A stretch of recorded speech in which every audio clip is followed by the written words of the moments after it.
Hi everyone, welcome to our running FMS assessments and utilising reporting. Thanks for those of you who are joining us live today, and I know we've got many who are watching it on replay as well.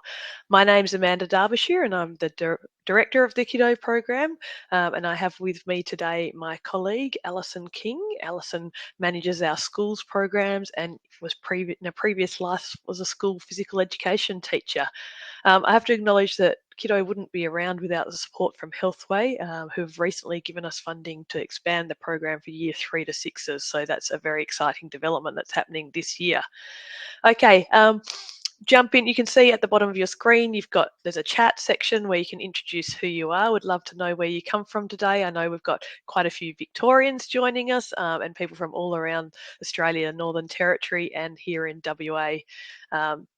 So please let us know who's on here live and where you're from. We've already got Kojonup and Kalgoorlie. It's great to see. And then at the bottom of the screen, you can also, if you've got any questions as we go along, Alison and I can help answer them as we go. If we go too fast, you'll all be sent a replay and can watch it on replay. We have a whole lot of other webinars that are additional resources as well. And of course, please don't hesitate to reach out to us if you've got any questions. That's what we're here for, to help you use the KIDDO program. Okay, let's get going. I'd like to pay respects to the past and traditional owners of the land on which we reside here in Perth, Western Australia, where we are. It's the Wadjuk Noongar people, and to all the native people of the lands on which we work and live. So today we're going to spend most of the time on the KIDDO website. Alison's going to take you through the 5 different fundamental movement skill assessments that are part of the KIDDO platform, a live demonstration of how you can input the assessment results. We're very excited because we've got a whole lot of assessment updates and upgrades that have happened to the website that we can share with you today. And this is based on your feedback. So if you ever have any suggestions, KIDDO is a continually improving platform, and it's really been built alongside PE and early childhood teachers around Australia. So your feedback is always welcome, as well as suggestions for what we can do to continue to improve. We're going to talk a bit about how to run the FMS assessment in a school setting. We know that's a big challenge. One teacher with a class of 30 students doesn't always make it easy to do a one-on-one assessment. But we've got plenty of teachers around Australia who are managing to do that, and we'll share with you some of their successful strategies. How to share the reports and use and engage parents. A big focus of us, if you're going to put in the effort and time to collect this assessment data, we want you to really be able to make use of the data, both on the individual student level, your year group and your school level, and also on a wider basis. So showing you a few strategies on how you can make best use of this assessment in many different ways will be a focus of today, and using those results in your reporting. So KIDDO's FMS assessment, we didn't develop this all on our own. This was based on a existing valid and reliable assessment system we called the Stay in Step assessment, and that's been used for many years. Now, it is a valid and reliable fundamental movement skill assessment. And what does that mean? Valid means it does measure fundamental movement skills. So if you're measuring the jump and balance, it is a valid measure of fundamental movement skills. We've done a research project where we compared it to the gold standard of fundamental movement skills assessment. That's the test of gross motor development, and it showed that there was a very high correlation between the scores student achieved on that and the KIDDO FMS assessment. So you can be sure that you're assessing the right things. And reliable means that if you test something one day and then test it again a week later and then another week and someone else assesses it, you will get very similar results. So it means that you can have multiple assessors and you'll still get similar results for the same student over a short period of time.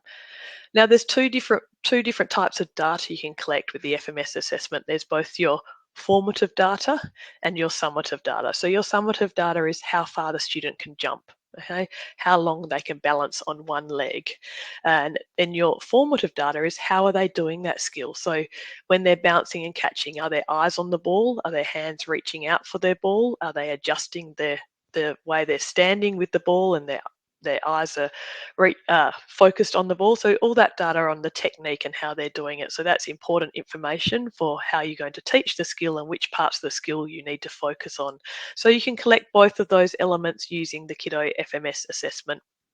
Um, there's 5 different skills you can assess. One stability skill, which is balance. You've got 2 locomotor skills, which is jump and run, and you've got 2 object control skills. So that's the bounce and catch and the kick for distance.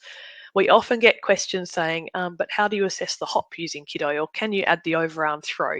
And while in the future we might, the fact is that Kiddo is as it is with the 5 skills is a valid and reliable assessment of fundamental movement skills. So it gives you an overall idea of fundamental movement skill proficiency, as well as an idea for each of the 3 categories. So stability skills, locomotor skills, and object control skills.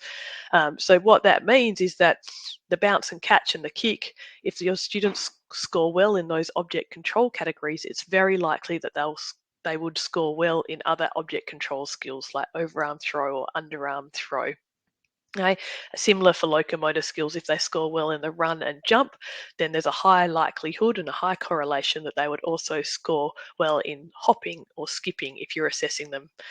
So the way we look at it is you don't need to assess every single skill. I mean, you'll be observing the other skills while you're teaching them throughout the year and making observations and using them to inform your teaching. But the Kiddo gives you a really nice measure of overall FMS proficiency as well as for each of the 3 categories. Um, and what it does, I guess, a focus on what we do is being able to give you that automated reporting and insights into your students, which is a really unique aspect of the Kiddo assessment, which is something that doesn't exist elsewhere. Being able to use the results and share them with parents and get insights on how your students compare to others.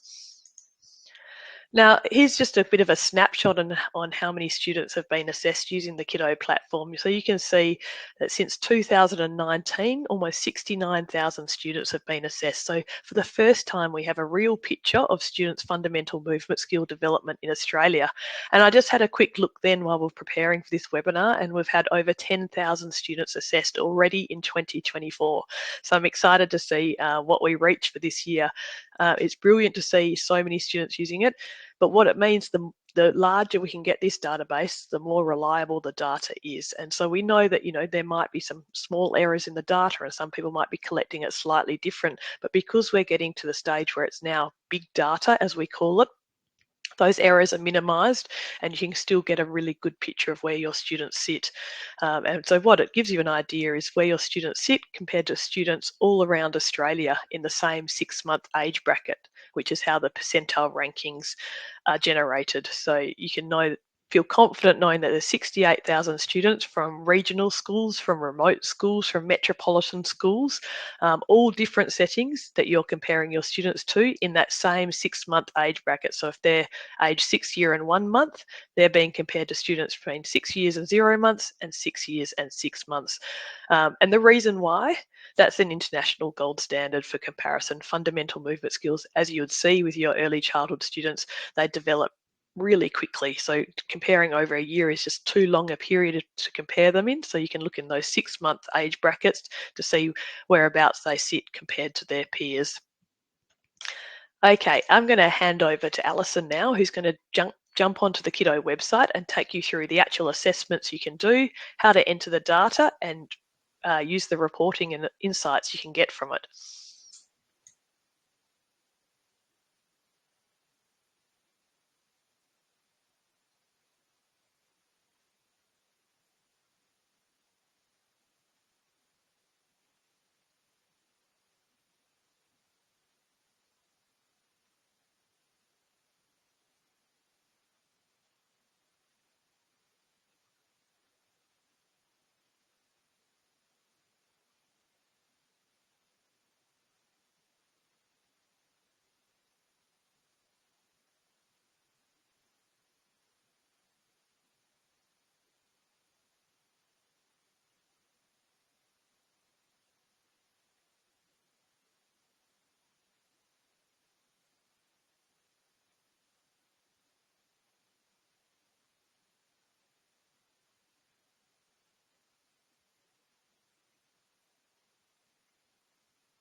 I'll just take over.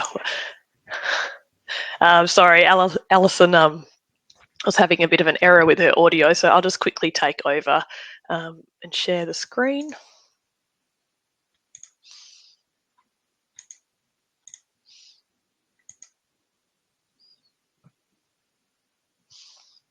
Okay, so we jump onto the website. Hopefully you can all hear me now. Give me a thumbs up or a yes if you can. Okay, and I'm just going to log in so I can share it.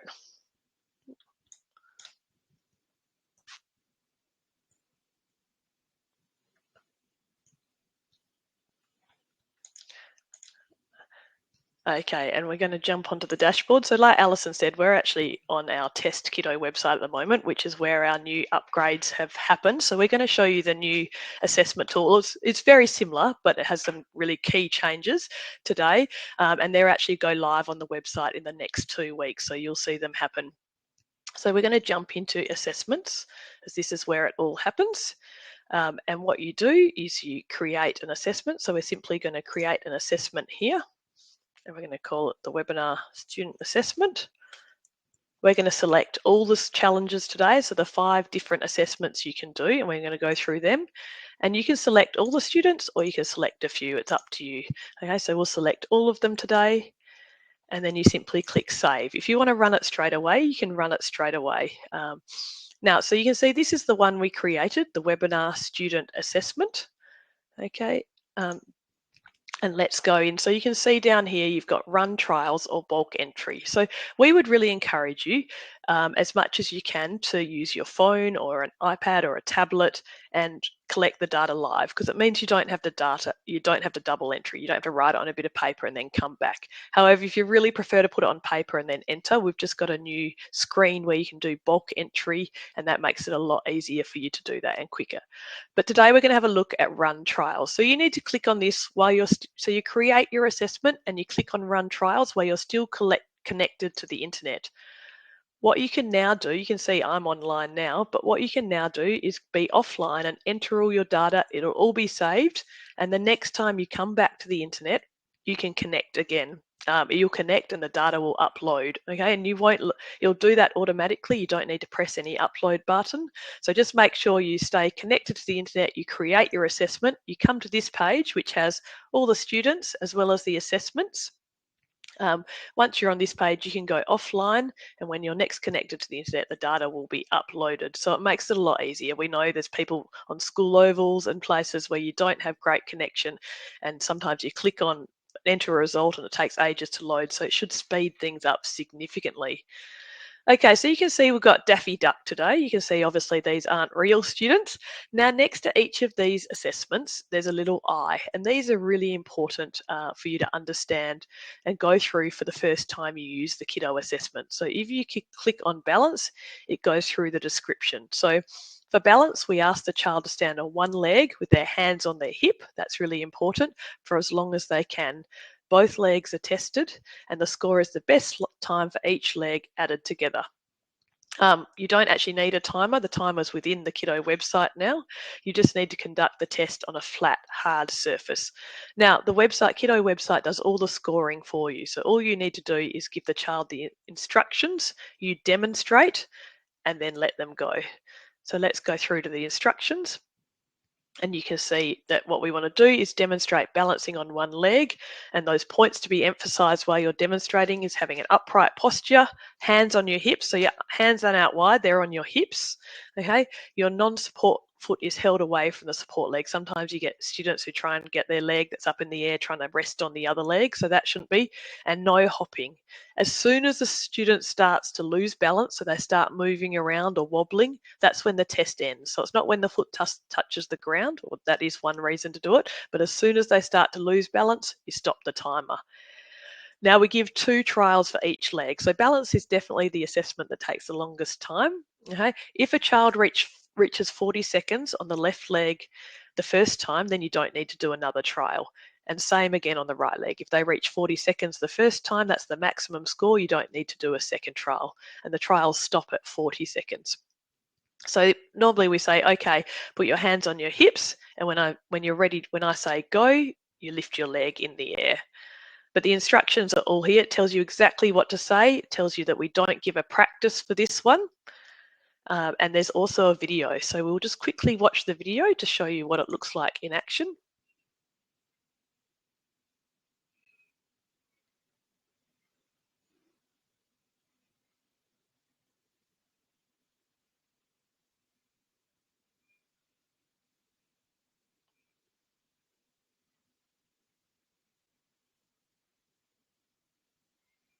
Okay, so that's the video.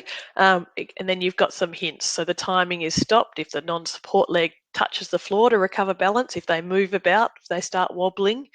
You obviously have to use your judgment here. If it's a slight movement, that's okay. But if it's a significant wobble and they've clearly lost their balance, then you stop the timing. Okay. Um, let's have a go. You can see that my son's been using YouTube based on the YouTube videos that we're showing up there. Okay, and then we can click go. So we say to the student, I want you to have your hands on your hips and I want you to lift your leg when I say go. You can see down here, you can see you can select whether they start on their left or their right leg. Normally you'd have out markers to help you. So you might want them to stand on the green dot, identify which leg by touching the leg. That can be the hardest. They obviously generally don't know their lefts and rights. And we simply click start. We time how long they balance. As soon as they start losing balance, you'll find the little ones, the 4-year-olds, sometimes it's less than a second. They start wobbling or they can't do it at all, and that's all right. Whereas you find year ones, year twos will often get that 40 seconds. So once a student does reach 40 seconds on both legs, you don't need to assess them again because they've reached the limit of this test. And that's really why we only assess up to year 2 using the KIDDO assessment, because that's what it's valid and reliable for. So we click stop, they reach 30 seconds. Over here, you can click your observations. So you've got down here, this is what we call the formative data. It can be tricky to do this while you're also recording. So some people choose to video record and do it later. So others don't use this. This is completely up to you. If you want this information about the individual's technique, then you can complete this either by video recording or by doing it while you're collecting the time. So you can see eyes focus forward, and you select which ones they do. Then we simply click save trial. Okay, and then it automatically goes to the next trial. Because we didn't reach 40 seconds, it stays on the left leg. And this time they wobbled pretty early. Simply click save trial and you can see it automatically moves to the right leg. So we have 2 trials on each leg. Okay, you give the same instructions, put your hands on your hips, and when I say go, you lift your leg in the air. Stop. You click on here to do your observations. And you simply click save trial. This has been designed to be used on a tablet or a phone, and it's actually really user friendly on the phone. So however you prefer to collect the data, but if you can avoid putting it on paper and then putting it into the computer, that double handling, that will save you some time. But if that's what you want to do, that's also fine. Okay, click stop, and we've done our 4 trials of balance. So you can see here, if we scroll up, it's got the 4 trials. If you've made a mistake, you can delete a trial and you can enter that data again. If you want to just enter the time manually, you can just do there, enter the stopwatch. And what this will do is it will automatically add up the best score from the left leg, which you can see is 23 seconds, with the best score of the right leg. And so it'll automatically do that. Any comments you can add down here. Balance often depends on the student's focus. So if they're distracted or if something's going on, so if you can, you face them against a wall so there's limited distractions. So you might want to say student was very distracted, because it might be that their focus is the limiting factor rather than their balance. And click finish. Okay, so that's balance. The next one we're going to do is bounce and catch. So again, you've got your instructions. So we want the student to bounce and catch the ball as many times as they can in 20 seconds. Okay, they get 1 timed trial of 20 seconds. And in this one, you demonstrate first. So you say, I want you to bounce and catch the ball, making sure they catch it every time. So it's not a basketball dribble, they're bouncing and catching, bouncing and catching. Okay. If the ball happens to hit their foot and run away, or they miss it and it moves away, they just have to go after it and come back and resume. You don't stop the time. Everyone just gets the 20 seconds.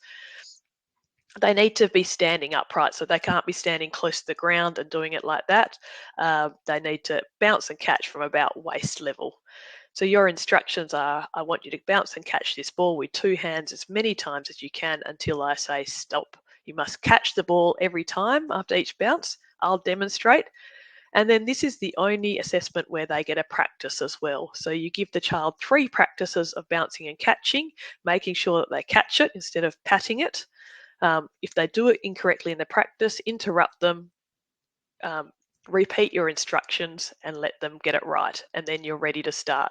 So again, you have a video you can watch on how to go through it. We won't go through the video now, and you've got some hints here. Okay, just it's got everything you need there, including the size of the ball you use. Obviously, you want to be on a flat, hard surface. Okay, so let's enter the bounce and catch. So simply click start. You've got your 20-second timer. You need to count how many bounces and catches. We haven't figured out for the computer to do that for you yet. What some teachers do is they use an iPad to record or a tablet to record multiple students doing it, and then they go back and count afterwards. So that's one way you can do it.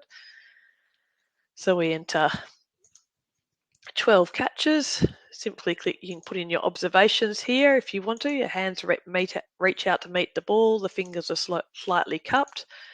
Okay, and simply click save. This is a nice quick one. It's one single round. If you made an error, again, you can delete. You can add any comments in.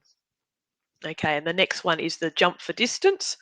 So, oh, we didn't go. We'll just go back here because we forgot to go to the instructions. Okay, so go for the jump for distance. Look on the instructions here. So what you're doing is we're starting with your 2 feet behind a line and you're jumping as far as you can. Again, a nice hard flat surface. If you have existing line marks, they can be good, or if you have 2 feet markers where students start with their feet there. And you're measuring from the back of their back heel. So wherever they land, I normally tell students when they land, pretend they're frozen, so you can measure next to a tape measure and measure how far they are. You're measuring in centimetres. Okay, so that takes you through the instructions. They get 2 trials. So again, 2 trials. You demonstrate first, then they get 2 trials. Some children won't be able to do a jump being a 2-foot takeoff and a 2-foot landing. And you just put 0 for that. That just means developmentally they haven't mastered that 2-foot takeoff and 2-foot landing. So it's important that that's part of the jump. It can't be a leap, it can't be a hop. It needs to be 2-foot takeoff and landing. So you demonstrate, they get 2 trials. You instruct them to jump as far as you can, and when you land, keep your feet still like you're stuck in the mud, and then you demonstrate. There's no practice with this one. Okay, a few hints there. Okay, so let's enter the distance. So again, okay, we're entering in centimetres, so 78. You've got your observations here. Save the trial again. Remember, there's 2 trials for the jump. And what the score is the highest trial. So out of those 2 trials, the computer will select which one's higher, and that's the score for the child. Again, you can add any comments. It might be that they had difficulty jumping, okay, or their landings weren't good, or whatever information you'd like to know. That's the jumping. So now we're going on to the second object control skill, the kick for distance. And so we're going to go through the instructions. So this, you demonstrate a kick for distance, and then the child starts in a box. So it should hopefully tells us, maybe in the overview, how to set up. You're setting up, here you go, you create a box 3 metres by 2 metres, and the student starts in that box, and then the soccer ball's placed 2 metres in front of that box. Soccer ball's placed 2 metres in front of it, and the student runs up and kicks the ball as far as they can. So they're your instructions. You demonstrate, and then the student gets 2 trials. Okay, and having that distance between them starting in the box and the ball, that's really key, because you're seeing how they can time a run up and a kick. Some students really struggle with that and will have to almost come to a complete stop before they kick it. The surface is important on this one. So we say on a flat grass surface, okay, as much as you can. Obviously, if it's a wet day, these sort of things differ. There's only so much we can control for. And the reality with 68,000 students assessed, the data is still valid. But if you can try as much as you can to have it on a dry day on a flat grass surface at your school, if you have one, is ideal. Again, you can watch the video and there's some hints here as well. Okay, so all the information you need is there. For us, it's really important that everyone conducts the assessment as similar as possible to make sure that data is valid. So we enter the distance, 12 metres. Again, you've got your observations, and I'll just do that quickly. And the distance for the second one. And again, the score is the highest score. So the trial with the highest score is the score. And then the final one we're going to do is the run. Okay, you've got your instructions there. I won't go through them, but if your children are in foundation level and above, they're doing a 50-metre timed run. Otherwise, if they're below foundation year level, they're doing a 30-metre time run. So if it's just you, you'll set up your cones and your 50-metre track. The student will be at the other end and you'll have your arm in the air. And when you drop your arm and say go, they run all the way to you. You generally set the finish line up for 5 metres beyond that 50 so that they keep running. And then you'll be timing using the KIDDO app on your website or on your phone. Okay, and when they finish, and you might have made an error here, so you might press stop and you might go, oh, actually, it wasn't 9:01. I didn't stop it in time. It was 13.5. Again, you have your observations that you can enter. Okay, and that's up to you. And you can save the trial. And so that's your 5 assessments done. So for every student, you can flick through. You might want to just do the run for every student. So if you want to do that, you just go to the next student, click run and enter their data. You can choose whichever one you like. And then you might be doing the bounce and catch and the kick for distance on a different day, and you can come back to the assessment. So remember, you can do all of this offline, and when you next connect to the internet, the data will be uploaded. Let's have a quick look at the bulk entry. So if you do find it easier to collect it on paper, you can simply go to bulk entry here. Okay, and what you can do is you can see we've already got Daffy Duck, so we might go to a new students, but you've got your whole class list here, and you can simply click, okay, save trial, and it takes you through the right leg, the left leg, and it's really quick to enter. So it's just a bit of data entry. If you've got someone who can help you with data entry, that's brilliant. And not everyone's as lucky to do that. I know we don't. Okay, and so you can quickly go through your whole class. You've got your whole class here, and you've got all your assessments. So however you want to do it, 23. And the system is super quick now. So we were having problems before because you had to be online and people didn't have great connectivity and they're relying on Wi-Fi if you had to wait a while for it to load. But now that you can do it offline and then it uploads, it's super quick. So we hope this will make things a lot easier for you. Okay, so that's how you enter your assessment data. Now, what can we do with the data? The first thing I'll show you while we're on this page is if you select one of these assessments, you can export the data. Okay, so this is the page in your dashboard. You can flick between your different classes up here where you can create your assessments. This is where you enter the data, and this is where you can also export the data. So you can export this as a CSV, which you can save as an Excel file, and that allows you to do a lot with the data. You can create all types of graphs, which I'll show you some a bit later. The other place you can use the data is on the Students tab. So if we go to the Students tab over here, you can see you've got over here, you've got a bit of a traffic light system. So this just allows you at a glance to see how the students are going in terms of their latest FMS assessment. So you can see the students in red, they're identified because they average below the 20th percentile across all the skills measured. And so they're really students worth keeping an eye on. They're the ones that if you can provide intervention programs, or if you can have a chat to their parents, or it might be considering working if they've already got engaged with allied health providers, sharing the results of their assessment. We know physios and OTs love having this information about their fundamental movement skill development. And you can see those who are a bit of a grey area, they might need to be kept an eye on to make sure they're still progressing, and those that are progressing well. And then over here, you've got your 2 reports. So we'll go through that a little bit later, but you can see you've got a percentile report and you've got a progress report. So you can click on these and download them here. Alternatively, if you click on the student's name, you can download the whole class. If you click on the top one, it selects everyone. You can select the whole class, so you can download either the percentile or the progress report. Or you can email them. So you can email the percentile or progress report to parent emails if you've got their email in the system. Okay, so quickly, if you don't select anyone, you don't see those options. But if you select these boxes on the side, you can download the reports, or you can email them, or you can click on the little icons here to download them. The reports also get loaded on the student's parent hub. So if you've given parents a login to their parent hub, the parents can access the reports through the parent hub as well. Probably the last thing I'll show you, or one of the last things, is the insights. So if we go over here, we click on insights, you can see there's insights here, but there's also insights on your dashboard. On the left side, the insights allows you to look at the insights for the whole school, so all the different classrooms. So if we look at Foundation 2024, so in Western Australia, and that's pre-primary. In Victoria, that's prep. I'm getting very good at this. In Northern Territory, it's transition. In South Australia, it's reception.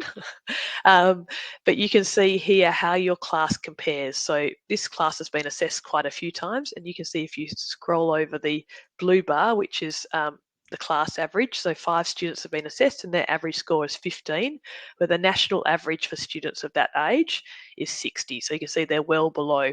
Whereas you can see in the bounce and catch, only 1 student's been assessed, but their average score is 27, while the national average for students of this age is 6.25. So it gives you a really clear picture of where your students fit as compared to the national average for students of the same age. Okay, so the first time you can have a real understanding of where your students fit, not just, I think my kids are pretty sporty at my school, or, oh yeah, they all play community sport, we have great FMS skills. You can actually have real data that supports your ideas and thoughts. Okay, so that makes it really useful. You can look at it by class. So you can see the classroom, or you can look at it by whole year group. So if you've got multiple classes in Foundation, you can select the year group and do it that way. You can also look at previous years, and you can also up here see how many parents are engaged. So these are great data to share with school leadership and also your classroom teachers. We have a lot of PE teachers who love sharing the insights about particular classes with the classroom teachers, and that really helps engage them, saying, oh, look, we really need to work on their locomotor skills. They've fallen behind. Here's some fun activities you can do as brief brain breaks or energizers throughout the day. Okay, so they're your insights. And one of the last things I'm going to show you is back on the dashboard over here.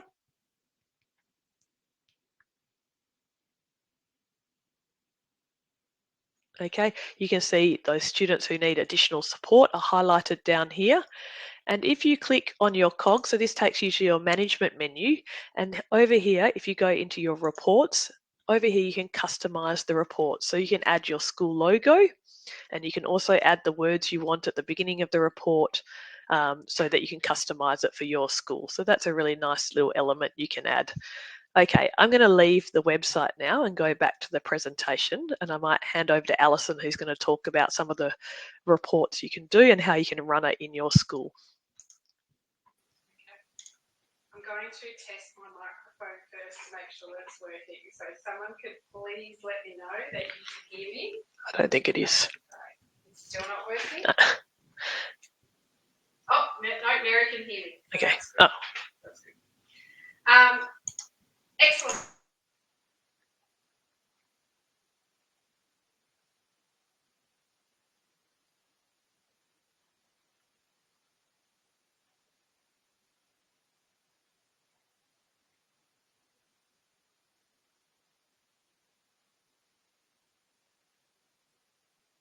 Okay, I'll just do it. So I think we'll give up on Alison. Sorry about that. So Kiddo FMS assessment. Alison was going to talk about what to do if a child gets 0. So it's really important you put the 0 in there, that you don't just leave it blank. So it puts it in 0, they still get a percentile ranking as compared to, there's often a percentage of children who have scored 0. So if the child, and then the other question is, but if the child refuses or is unable to participate, leave it blank. So if they try to do it and they try and do a jump, but they can't do a 2-footed takeoff and landing, you put it in a 0 because they can't do the jump and they did get 0 distance. But if the child just flat out says, I don't want to jump or I don't want to do the run, I'm not doing it, just leave it blank and make a note in the comments so that you know later. And so that they don't get given a percentile ranking, because they may be an exceptional runner or jumper, you don't know, they've just refused to do that. Okay, moving on now. So looking at how we're going to run the Kiddo FMS assessment in a school setting. We've done a whole webinar on this, so I'm going to touch on it briefly. And I know this is a super big challenge for many schools, and there's lots of different ways you can do it. The three most popular ways. If you're on your own, the stations teaching structure is really common way that teachers are doing it. So you set up stations that the students are familiar with and can achieve. And they work through them. While you're at one station, you might just be doing the jump with a group of 4 or 5 students. You take them through the jump, and then every 5 minutes you rotate around and you get the next group of students. Really important for your success here is making sure that you have stations that the students can manage on their own, and you're not going to you're able to do the assessments. So you might have had to have done the stations previously. We talked about filming, like bounce and catch on an iPad, so you can film multiple students and go back and count the number of catches later. And only conducting 1 to 2 assessments per term. So don't try and, if you're on your own and don't have any help at all, don't try and do all 5 assessments on your own. That's going to be too much. Start with a simple one like bounce and catch, or like jump, or doing the run. Time trial is really achievable in a class setting. So don't try and do all 5. Start small. I won't go into the stations at the moment, but we have some great station cards on the KIDDO website that you can access. I'm sure many of you do stations lessons and have stations that you successfully use with the students. So these are some of our station cards. If you do have support, so if you are able to have support from education assistant or support worker with the class, then obviously training them up to do the assessments. We have a lot of schools who train up their work experience students, or if you've got pre-service teachers, it's a great skill for them to learn FMS assessments. All the instructions are on the website, and it's a great experience for them, and they can work through the students on one-to-one and get that done. Year 5, Year 6 student leaders is the other one as part of your student leadership program, training them up.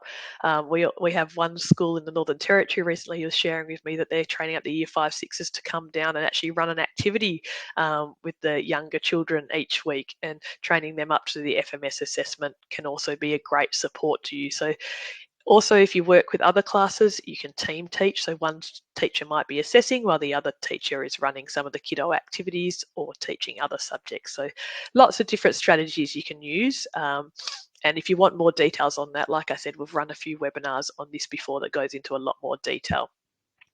So really importantly, though, to train up your assessor to make sure they're running it according to the instructions and the protocols. As much as we can all be the same, the data will be better for it. So these are the 2 types of reports that you can access. The live percentile reports, you have live percentile ranking. So this is what we said. You can see 5 different skills here that you can print out, or you can email directly to parents, and you can see how the student scores, has their result, and it has their percentile ranking. So how they compare in the 6-month age bracket to students of the same age. It also, on the second page, has parent information and activity ideas, because really the whole key to engaging parents is we want them to be active with their child.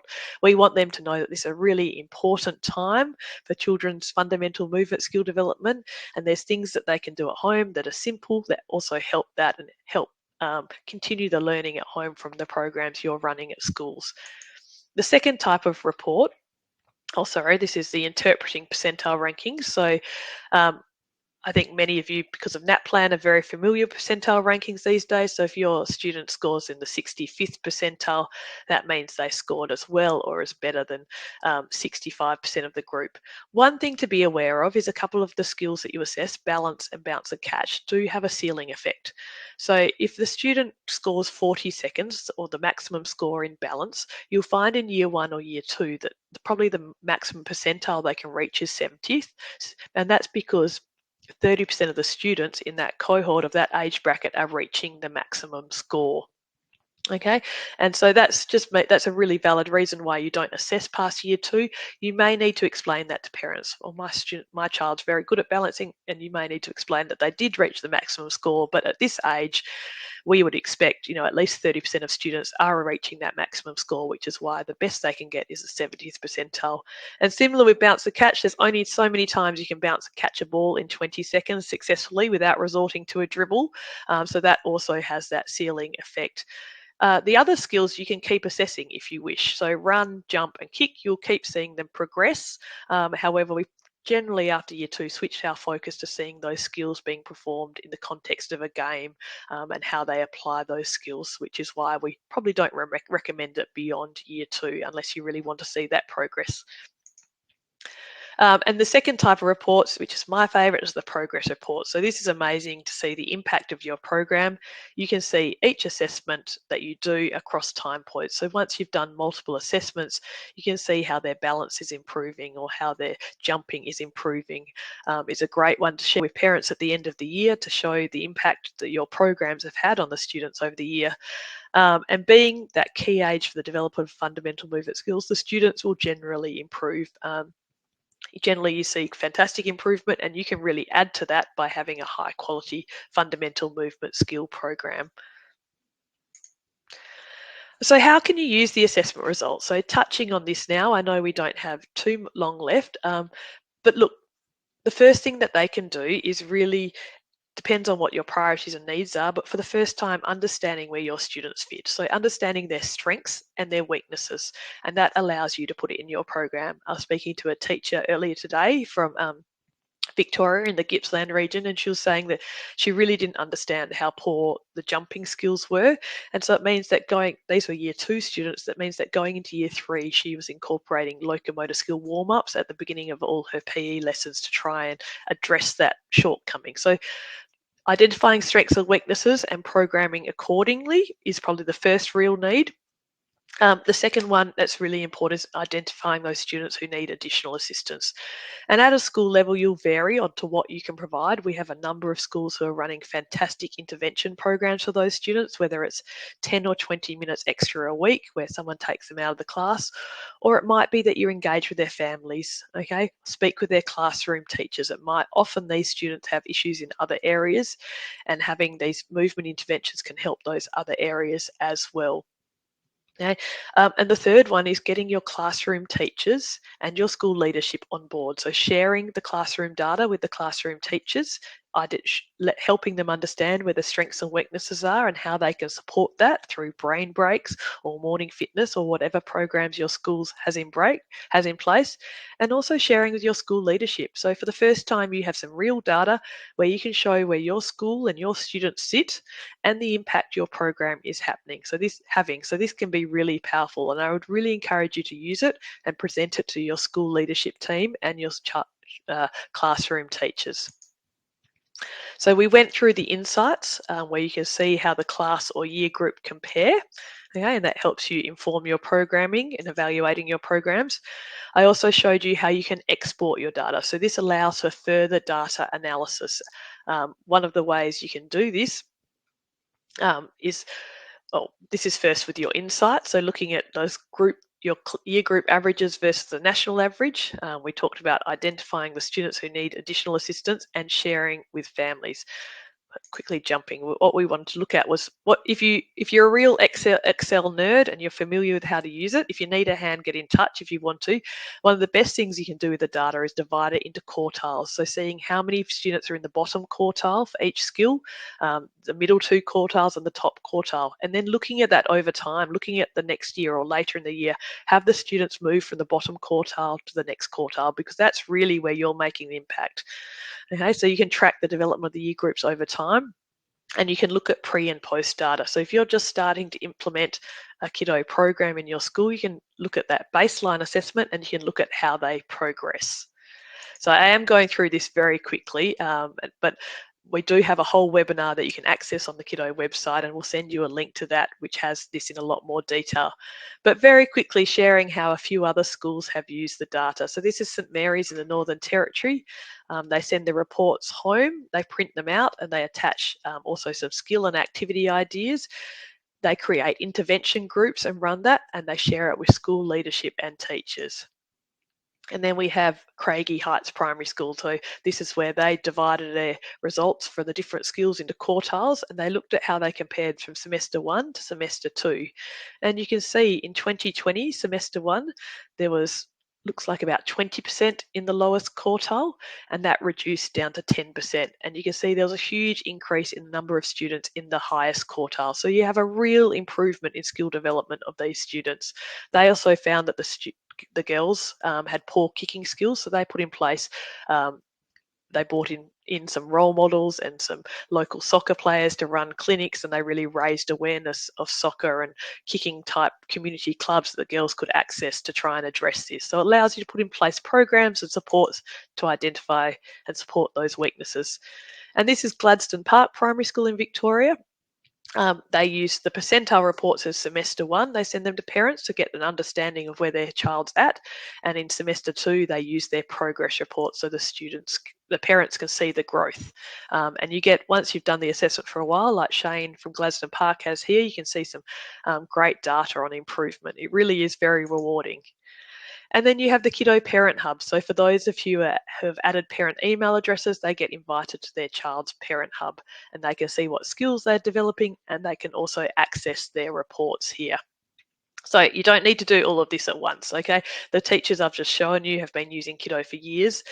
They certainly didn't start off by assessing all 5 skills and adding all the parents to the Parent Hub in the first 6 months, okay? One step at a time. Try just doing bounce and catch and run with your class. Look at the data, how you use it, and plan how you're going to do the assessments across the year and for which year groups. Start with one year group.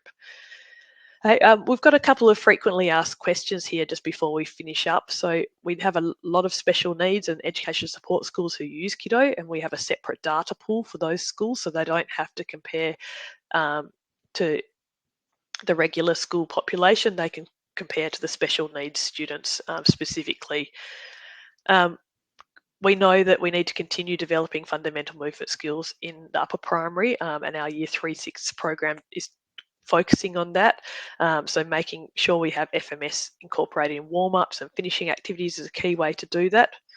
And looking at intervention groups, so you can make the biggest difference for those students who need additional assistance. Okay, if you can put in place interventions, whether they be small or large, whatever your capacity is at your school, you can make a lifelong difference to those students' participation in physical activity and sport across their lifetime. It really is that key age to develop those skills. Coming soon, we have a new morning fitness activity scheduler. So you can schedule in different activities each day for your classroom teachers to access and use with their classes. So this is a bit of a game changer. Rather than just have random ones there, you might be focusing on locomotor skills and you can schedule in specific activities each day. So we'll be sharing that with you very soon. Thank you very much for joining us today. I'm sorry for the technical issues and that you had to listen to me for the whole webinar. Please don't hesitate to get in touch if you have any questions regarding the Kiddo FMS assessment. It is our job to support you. We've got lots of webinars we've done previously and workshops. We're happy to have one-on-one calls over Teams or online, or give us a call or email and we can help you out. Would love to help you get started. We can see the real benefits it brings to schools who are doing this FMS assessment and sharing with their school leadership and with parents, and helping these students to develop those skills and confidence to be active. So thank you so much for joining us. We'll send you a copy of the webinar as well as links to previous webinars and a few of the other resources we've shared with you today. Thanks, everyone.